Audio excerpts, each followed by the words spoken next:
Bonsoir à toute la classe. Bonsoir à toute la Côte d'Ivoire. Bonsoir à tout le monde entier. Merci beaucoup, Éclairé, pour me donner la parole. Il n'y a pas de problème. Ce soir, je prends la parole. D'abord, je vais vous demander quelque chose que je vais savoir encore de plus. Je vous laisse savoir, monsieur Leclerc, qu'est-ce que veut dire un syndicat? Je voulais que vous m'éclaircissiez un peu. Ok, donc vous voulez savoir ce que c'est qu'un syndicat? Oui. Ok. Et donc, déjà, de façon très simple, pour vous expliquer ce qu'un syndicat veut dire, oui, c'est une association privée qui a pour objectif la défense des intérêts communs. Je vais parler ça en français simple. Je vais aller doucement, doucement. Ok. Ça veut dire, une association, c'est un groupe de personnes qui décident de se mettre ensemble. Ça peut être privé, comme ça peut être aussi non privé. Mais l'objectif de tout syndicat, quand on met un syndicat en place, c'est pour défendre les bénéfices ou bien les avantages pour tout le monde. Et donc, je ne sais pas si vous avez bien compris ça. Ok, j'ai bien compris. Il n'y a pas de problème. Merci beaucoup, Éclairé. Il n'y a pas de problème. J'ai demandé pour que beaucoup de personnes comprennent que c'est aussi facile que ça. Mais pour savoir que c'est facile, il faut que tu t'intéresses, tu demandes. On peut ne pas connaître. Quelque chose peut être facile, mais tu peux ne pas connaître. Effectivement. Effectivement. Merci. Pourquoi j'ai demandé ça?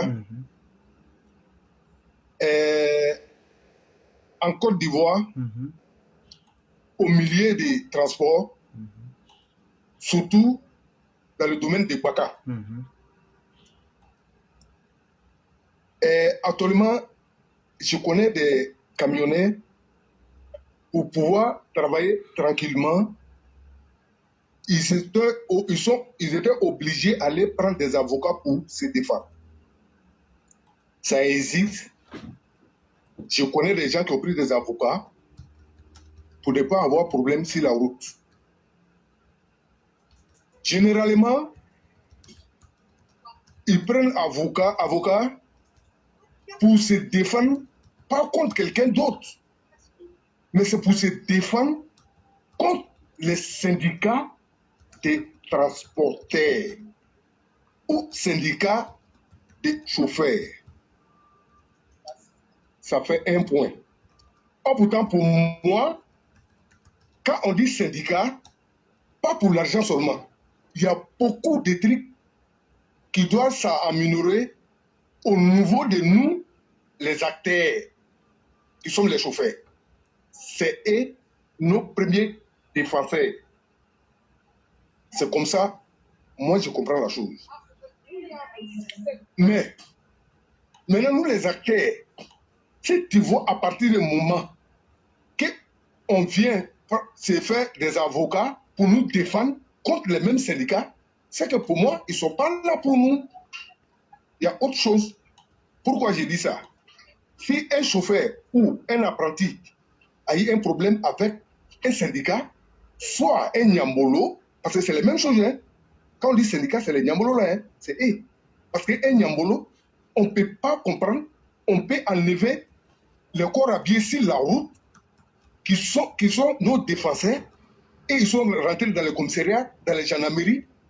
Les petits voyous vont venir s'arrêter, et tout le monde les voit, personne ne parle. Souvent, ils frappent les chauffeurs, souvent, ils frappent les apprentis, et on va à la police. Il faut être dur. Sinon, si tu les envoies à la police, toi, à la gendarmerie, il faut te dire que ça ne va pas aller, ça va pas aller quelque part. Ça ne va nulle part. C'est ce qui est la vérité. Ça va nulle part. Oh, pourtant, ce sont nos syndicats. Ils nous font cotiser.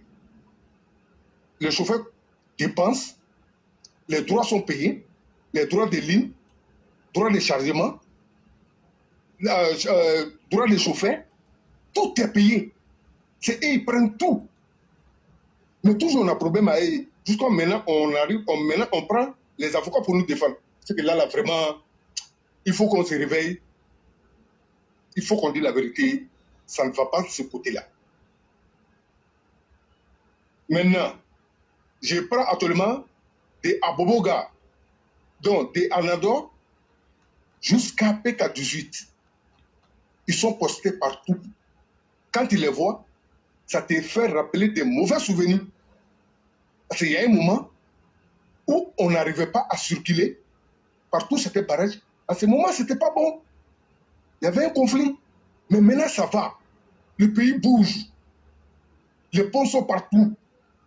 Ils appellent les gens pour venir les financer. Ceux qui sont intéressés, ceux qui considèrent leur vie, ils vont vers là. Ça marche. Si c'est ainsi, ça marche. Mais il y a des jeunes qui sont postés toujours. Ils sont à Boboga. En Ado, maintenant, on les a chassés là-bas. Ils sont plus là-bas. Comment dirais-je, hôtel, combien d'étoiles là, ils sont là-bas. À la pompe, ils sont là-bas. Comment dirais-je, au Carrefour, derrière pont là, où on tourne pour aller derrière pont, il y a un hangar même qui est fait là-bas, qui sont assis là-bas. D'autres, ils sont là-bas. Ce n'est pas le corps à bien, mais ils sont postés là-bas. Partout, tu prends passager, tu payes. Tout cela, les billets, tu payes. Ils ne font rien pour les chauffeurs. Vraiment, c'est grave. C'est grave.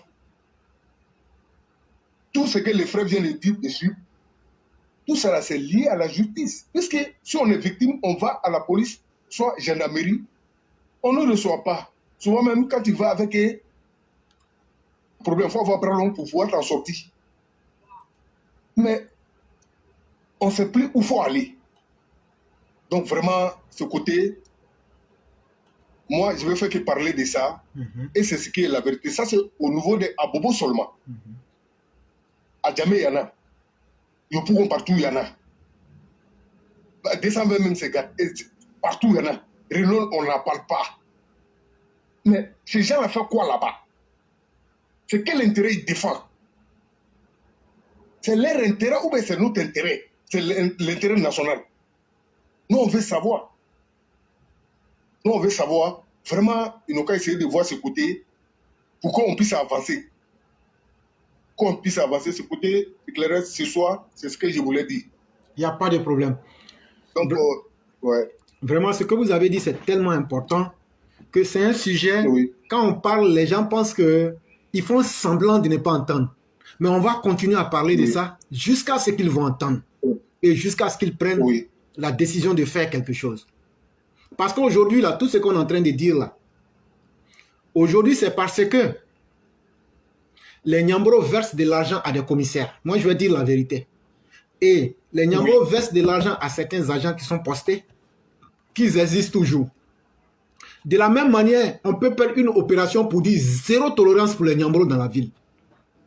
Si on fait ça une fois, deux fois, sur 2 semaines là, tu vas voir de suite que s'il n'y a pas de Nyambro là, les prix vont baisser. Et puis les populations vont s'habituer à une certaine facilité. Et quand ils vont revenir là, mais les chauffeurs aussi doivent prendre leur destin aussi en main. Hein, parce qu'on ne va pas faire le combat comme un cadeau et puis venir mettre dans leurs mains. C'est nous tous qui devons nous lever. De la même manière que les chauffeurs sont victimes aujourd'hui de la mafia là. Eux aussi doivent fermer les yeux. Parce que c'est comme accoucher un enfant. Il n'y a jamais d'accouchement facile. Hein. Chacun doit payer un prix. De la même manière qu'on veut que le gouvernement fasse quelque chose. Ce qu'on demande au gouvernement, c'est de lancer à travers le ministre des Transports une opération sur un mois pour traquer tous les Nyambro partout où ils sont.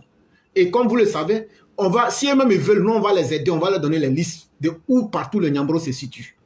Et même si c'est caché dans les populations, on va les signaler. Voilà comment on peut faire ça pour les... Si on fait ça sur un mois, là, ça va casser leur dynamique. Et maintenant, une fois que ça sera fait, ça sera aux différents chauffeurs maintenant et aux propriétaires de Baga de dire, le gouvernement leur donne les 1 mois que nous on va faire pour casser les Nyambro. Vous vous arrangez dans les 1 mois là, vous faites sortir un syndicat. Un seul syndicat. Vous faites sortir un seul syndicat. Et l'État reconnaît ce syndicat-là.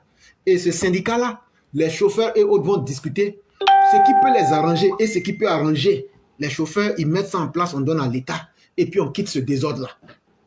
Mais frère, je te le dis, ça sera difficile. Puisque même presque jusqu'au sein du gouvernement, il y a des gens qui mangent chaque jour qui ont leur quota. Et donc, tant que les gens ne seront pas prêts à laisser tomber leur quota, en tout cas, nous, on va continuer à parler en espérant que ça va toucher les oreilles d'une autorité qui va se dire, ça là, il faut qu'on touche maintenant. Parce que, chère population, vos transports à Bobo Djamé qui était 100 francs, subitement, ça devient 500. C'est de l'argent qu'on vous vole tous les jours que vous devez vous déplacer. Cher chauffeur, tant que ton destin est confié au Satan, tu n'es pas sauvé. Ils donnent l'impression qu'ils sont en train de vous défendre. Mais toutes ces cotisations que vous faites là, si vous-même étiez un peu courageux, vous aurez pu mettre ça sur vous, ça aurait pu arranger votre vie. Et donc, quand tu confies ton destin au Satan de Nyambro, ils vont toujours te faire peur, mais ils ne vont jamais régler ton problème. Est-ce qu'à un moment, il ne faut pas dire non à ces Nyambros-là? C'est vraiment très important. Et chaque jour, comme je l'ai dit que vous souhaiteriez, vous venez ici, on va parler de ça. C'est vraiment important. C'est vraiment important. Vraiment, merci beaucoup. Ok, merci beaucoup. Il n'y a pas de problème. Vous avez d'autres questions? Bonne soirée à toute la classe. Merci. Merci beaucoup. Okay. Ouais, bonsoir.